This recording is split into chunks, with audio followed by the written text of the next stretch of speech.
W jaki sposób wybierany jest najpotężniejszy człowiek na świecie? No cóż, o amerykańskim systemie wyborczym można by mówić godzinami, a i tak mało kto chyba go rozumie. Ale w tym odcinku udowodnię Ci, że tego systemu wcale nie trzeba rozumieć. Wystarczy znać kilka szczegółów.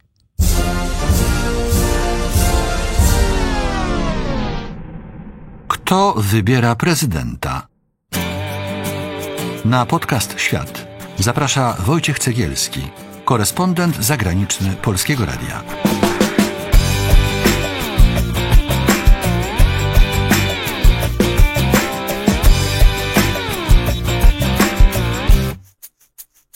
Prezydenta Stanów Zjednoczonych wybierają mieszkańcy 50 stanów.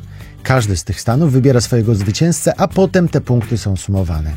Ale tak naprawdę większość z tych stanów w ogóle nie liczy się w wyścigu prezydenckim. Liczą się tak zwane stany wahające się, czyli swing states, i to w nich rozstrzyga się wynik wyborów. Posłuchaj tego odcinka do końca, a dowiesz się, jakie to stany i poznasz sekret, jak przewidzieć wynik wyborów prezydenckich w USA. Jest niedziela, 27 października 2024 roku.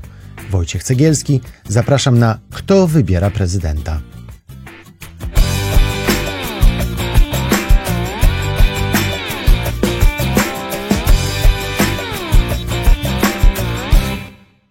To jest kolejny z odcinków tej specjalnej amerykańskiej serii Kto wybiera prezydenta, serii, która poświęcona jest temu, żebyście wiedzieli, kto tak naprawdę wybiera tego prezydenta w Stanach Zjednoczonych, podobno najpotężniejszego człowieka na świecie. W tym odcinku gościem jest ponownie autor tej książki, Zakamarki Białego Domu, Marek Wałkuski. Dzień dobry. Witam i dziękuję za zaproszenie. Marek Wałkuski, korespondent Polskiego Radia w Stanach Zjednoczonych, korespondent Polskiego Radia w Białym Domu, jedyny dziennikarz, znowu ściąga, żebym nic nie pomylił, akredytowany w ścisłym korpusie prasowym Białego Domu. Nie, żebym tego nie wiedział, ale wiecie, jak to jest przy włączonych kamerach. Jeśli myślicie, że że prezydenta wybiera cała Ameryka, to może nie do końca jesteście w błędzie, ale też to nie jest tak do końca. No bo tak, Marek, w tym roku, w 2024, kto wygra wybory w Nowym Jorku? Kamala Harris. A w Kentucky? Donald Trump. A w Luizjanie? Donald Trump. A w Kalifornii? Kamala Harris. Czyli wszystko jest jasne. No dobra, a w Pensylwanii? Nie wiadomo. I właśnie o tym nie wiadomo dzisiaj porozmawiamy. Zobaczycie za chwilę na ekranie taką dużą mapę Stanów Zjednoczonych, gdzie jest 51 stanów. Marek zwrócił mi przed nagraniem uwagę, że w zasadzie 50 stanów wybiera prezydenta, ale w większości tych stanów te wybory są rozstrzygnięte, prawda? Tak, są Sam stany... zresztą to udowodniłeś. Tak, możemy na przykładzie tych, które wymieniłeś. Nowy Jork jest stanem, który głosuje w większości na demokratów, gdzie we wszystkich wyborach prezydenckich ostatnich kilkudziesięciu lat demokraci mieli przewagę nawet kilkunastoprocentową. W związku z tym tam nawet nie toczy się kampania, tam wiadomo, że wygra kandydat Partii Demokratycznej, którym w tym roku kandydatką jest Kamala Harris. Jeżeli popatrzymy na stany konserwatywne, do takich należy Kentucky, o które pytałeś, czy Luizjana, tam większość mieszkańców od bardzo dawna głosuje na republikanów, więc tam wygra Donald Trump i każdy z tych kandydatów w stanach, w których zwycięży, zdobędzie wszystkie głosy elektorskie, ponieważ obowiązuje zasada w tych wyborach, że zwycięzca bierze wszystko. W związku z tym część wyborów już jest de facto rozstrzygnięta. Jeżeli popatrzymy na te mapy wyborcze, to zarówno Harris, jak i Trump mają około 200 głosów elektorskich gwarantowanych właśnie w tych stanach, które tradycyjnie głosują albo na republikanina, albo na demokratę. I gra toczy się tak naprawdę o te kilkadziesiąt głosów, prawda? Z tych tak zwanych swing states, czyli stanów wahających się. Tak. Kilkadziesiąt, tak do 100 głosów elektorskich, w zależności od kampanii, w zależności od kandydatów. W tej chwili tych stanów tak zwanych wahających się, które czasami głosują na demokratę, czasami głosują na republikanina, gdzie toczy się tak naprawdę walka o prezydenturę amerykańską. W tym roku to możemy policzyć, to jest Pensylwania, Wisconsin, Michigan. To są dwa stany amerykańskiego południa, czyli Georgia i Karolina Południowa. I to są dwa stany na południowym zachodzie Stanów Zjednoczonych, czyli Nevada i Arizona. To są stany, gdzie oba sztaby wyborcze inwestują najwięcej pieniędzy, gdzie kandydaci najczęściej jeżdżą i to są stany, które przesądzą o wyniku wyborów prezydenckich. W tej chwili ja patrzę na taką aktualną mapę z sondażami. 93 głosy elektorskie są do wzięcia. Jest znak zapytania, kto je zdobędzie. I to są właśnie te 93 głosy, które przesądzą o tym, kto będzie rządził Ameryką poniekąd światem przez kolejne 4 lata. A no właśnie, 293 głosy do wzięcia, 200 głosów mniej więcej każdy z kandydatów już ma. W związku z tym de facto Amerykę wybiera zdecydowana mniejszość. Czy to oznacza, że grupa robotników zwolnionych z huty w Pensylwanii, z zamkniętej huty w Pensylwanii, może przeważyć szale i de facto wybrać prezydenta Stanów Zjednoczonych, najpotężniejszego człowieka świata? Teoretycznie można sobie taki scenariusz wyobrazić. W tym roku jest on możliwy, ponieważ ta walka jest bardzo zacięta. Sondaże pokazują bardzo wyrównany pojedynek i według większości symulacji wyborczych, które biorą pod uwagę aktualne wyniki i notowania poszczególnych kandydatów w różnych stanach, może się okazać, że takim stanem, który przeważy szalę zwycięstwa, będzie stan Pensylwania. Oczywiście możliwe są także różne inne scenariusze, że nagle w ostatniej chwili ta szala przesunie się wyraźnie w jedną lub w drugą stronę, na przykład po jakimś October Surprise, czyli niespodziewanym wydarzeniu w kampanii wyborczej, o którym rozmawialiśmy. Przypominam, link do tego odcinka widzicie na górze ekranu. Zapraszam, żeby też zobaczyć i posłuchać właśnie Marka o tych October Surprise. Więc tego rodzaju wydarzenie może mieć miejsce i wtedy okaże się, że te wszystkie 93 głosy weźmie jeden kandydat albo drugi. Ale bardzo prawdopodobny, szczególnie prawdopodobny w tym roku jest scenariusz, w którym obaj kandydaci podzielą się głosami elektorskimi w taki sposób, że Pensylwania przesądzi o wyniku głosowania. To może być również Michigan, może być Wisconsin, ale według obecnych sondaży takim stanem, który może okazać się kluczowy, najprawdopodobniej będzie Pensylwania. No bo tak. Sama Pensylwania też jest podzielona. Są rejony, które głosują na demokratów, czyli duże miasta. Są rejony, które głosują na Donalda Trumpa, na republikanów, czyli wieś, amerykańska prowincja stanu Pensylwania. Natomiast są takie obszary, takie rejony, takie hrabstwa, które są też w ramach poszczególnych stanów, tymi hrabstwami, tymi okręgami wahającymi się, które raz głosują na republikanina, raz głosują na demokratę. Więc może się okazać, że jeżeli ta walka, a w Pensylwanii też ona jest bardzo wyrównana, o wyniku wyborów może przesądzić kilka tysięcy, kilkaset głosów w jednym takim rejonie. I to może być właśnie to miasteczko małe, w którym zamknięto fabrykę i w którym robotnicy są niezadowoleni z sytuacji gospodarczej, którzy zagłosują na Trumpa. A może być to przedmieście Filadelfii, gdzie kobiety po niedawnej decyzji Sądu Najwyższego ograniczającej prawo do aborcji w Stanach Zjednoczonych pójdą, zagłosują na Kamalę Harris i to ich głosy, te kilkaset, kilka tysięcy głosów przesądzi o tym, kto zdobędzie 19 głosów elektorskich z Pensylwanii i ostatecznie zostanie prezydentem Stanów Zjednoczonych. No bo tak, Stany Zjednoczone, jak wiemy, podzielone są na stany, czyli nazwijmy to w dużym uproszczeniu odpowiednik polskich województw, chociaż na przykład taki Teksas jest większy od Polski. I każdy z tych stanów ma inną liczbę głosów elektorskich. Żeby wygrać, potrzebnych jest ile? 270. 270, czyli te kilka albo kilkanaście głosów może przeważyć, jeśli sytuacja jest bardzo wyrównana. To chcę na chwilę wrócić do stanu, bo w ogóle te stany na mapach, jak zobaczycie, na tej, którą widzieliście też u nas, są podzielone na takie właśnie stany czerwone i niebieskie. Czerwone, bo to kolor republikanów, niebieskie, bo kolor demokratów. Bardzo często mówi się, że jeden stan jest właśnie stan Nowy Jork, gdzie wiadomo, że wygra Kamala Harris, jest stanem niebieskim, a Kentucky, o czym mówiliśmy na początku, jest stanem czerwonym, gdzie wygra demokrata. Gdzie wygra republikanin. Republikanin, tak. Jeśli posłuchacie i obejrzycie nas do końca, to dowiecie się być może, który stan w tym roku rzeczywiście przeważy. Ale zanim jeszcze porozmawiamy o tych stanach, które mogą przeważyć, to chciałem na moment wrócić do stanu, który kiedyś był takim wahającym się i wszyscy na niego patrzyli, a teraz już nie jest. Floryda. 27 głosów elektorskich to jest bardzo dużo. to jest taki skarb drobnego ciułacza. Kiedyś to było oczko w głowie, teraz wiadomo, że wygra tam Donald Trump, ale chyba nie dlatego, że jest z Florydy, że mieszka na Florydzie, prawda? Nie dlatego. Prawdopodobnie wygra Donald Trump. Wszystko na to wskazuje. Taki malutki znak zapytania jeszcze tam jest, dlatego że nie wiemy, jak sprawa aborcji wpłynie na wyniki głosowania, ponieważ tam równocześnie będzie się odbywać referendum aborcyjne, więc to może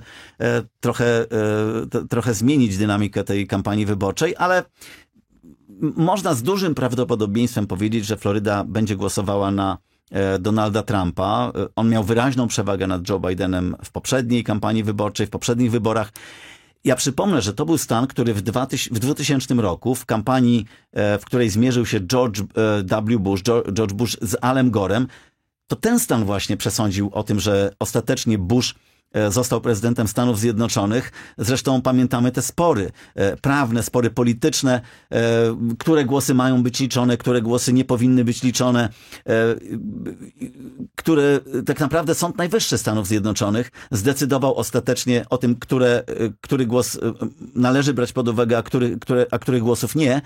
I de facto decyzja Sądu Najwyższego zdecydowała o tym, kto został prezydentem Stanów Zjednoczonych. Ale tak zaciętna walka wówczas panowała w stanie Floryda. W tej chwili jest to stan uważany za republikański. A już za chwilę dowiecie się, gdzie możecie spotkać Donalda Trumpa i Kamalę Harris, bo o tym w zasadzie jest ten właśnie odcinek. Przypominam, że to 4. odcinek naszej specjalnej serii poświęconej wyborom prezydenckim w Stanach Zjednoczonych. Każdy z tych odcinków jest także sukcesywnie publikowany na specjalnej playliście na kanale podcastu Świat na YouTube. Subskrybuj nas i napisz nam w komentarzu, co myślisz, zarówno o naszej serii, jak i o samych wyborach. I koniecznie powiedz o nas swoim znajomym.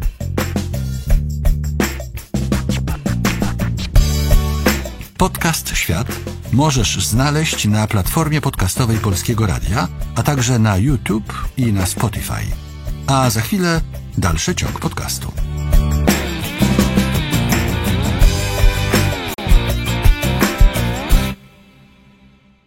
Marku, to jak wygląda kampania wyborcza w Kalifornii albo w Nowym Jorku? Praktycznie nie istnieje. Praktycznie jej nie ma. Oczywiście mieszkańcy Kalifornii i Nowego Jorku obserwują wydarzenia ogólnokrajowe, mogą śledzić kandydatów, oglądać ich wiece, które się odbywają, ale nie w ich stanach, tylko zupełnie gdzie indziej. Oczywiście śledzą debaty, czytają publikacje prasowe, ale mieszkańcy Kalifornii, czy mieszkańcy Nowego Jorku, czy Teksasu, czy Montany, czy północnej Dakoty, czy Minnesoty w zasadzie kandydatów nie widzą, ponieważ to są te stany, które już mniej więcej wiadomo, na kogo będą głosowały. W związku z tym kandydat nie chce tracić czasu, żeby walczyć o głosy, które już ma. Nie chce wydawać tam pieniędzy. Nie ma sensu wydawanie tam pieniędzy.